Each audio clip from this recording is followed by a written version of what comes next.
On Friday wrapped up the final trial in connection to the beating death of a Hannibal man more than 2 years ago.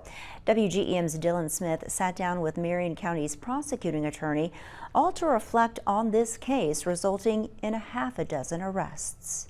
All of these people were complete strangers. Well, all of them were strangers to Dusty. This month marked 2 years. It was described as a mosh pit by some of the witnesses. Since an altercation outside of Rumor Has It Bar and Grill turned into a crime scene. That altercation turned into a beating, with Hannibal resident Dusty Wilson dying as a result. The brain had swollen to the point that it cut off a nerve in the brainstem. 5 people were charged. This month, both Jason Anderson and Tiara Bonner were found guilty of first-degree assault and second-degree murder. Kaylin Rickey pleaded guilty to assault. Thomas Payne was found guilty of assault and sentenced to 7 years. Payne's brother Jordan took a plea deal and his probation was reset. What Marion County prosecuting attorney Luke Bryant says he'll remember the most is how 40 to 50 people saw the incident, but only a handful cooperated with police. It's just mind-boggling that only 5 or 6 claim to have seen anything. Come January, Bryant says he'll ask Anderson to serve the maximum of the 60 years to life he's eligible for. Why the max?